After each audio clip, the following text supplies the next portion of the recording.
umaga po sa inyo lahat mga kababayan. Ito na mag-update naman tayo ng yung MG5 na ginagawa natin kahapon. Hindi natin mahanap kung saan yung naglolos yung mga wiring. Sa dami ng nag-indicator doon sa cluster, lahat nag-indicator, ABS, ESP, steering, power steering, lahat nag-indicator dyan sa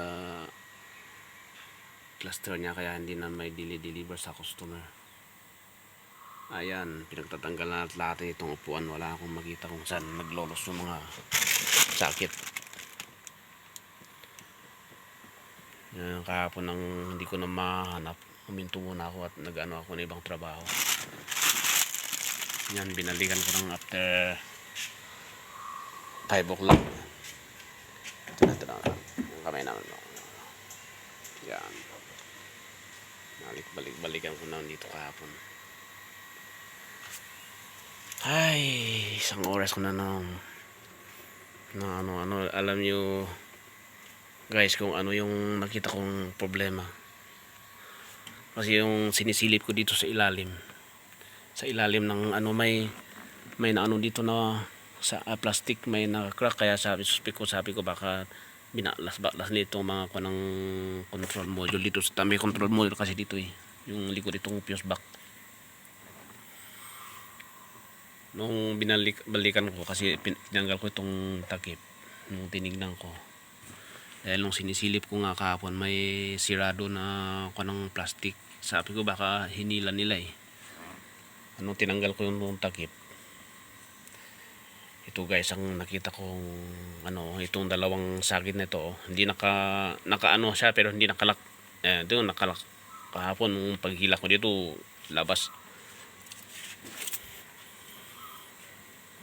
Ito yung dalawang sakit nito, malalaki connection, pati yung front camera, reverse camera wala, hindi lahat gumagana.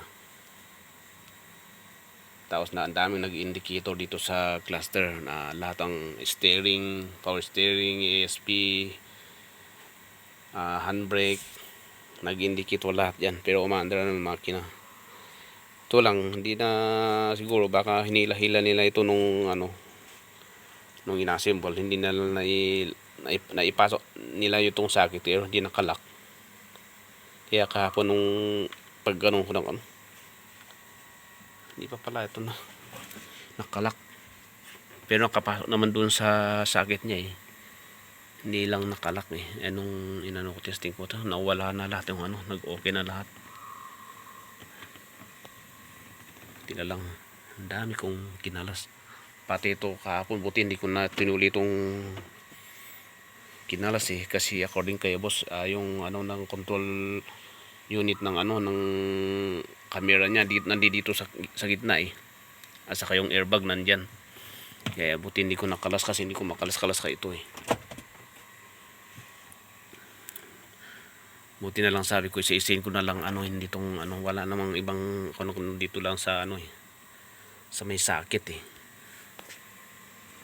yung fuse dun sa engine compartment okay naman lahat, pati sa ilalim hinilip ko okay na. Ito lang talaga ang nakikita ko kahapon, hindi nakalak yung tinong dalawang malaking sakit, kaya okay na yung bubo. Ibabalik na naman natin ito ngayon.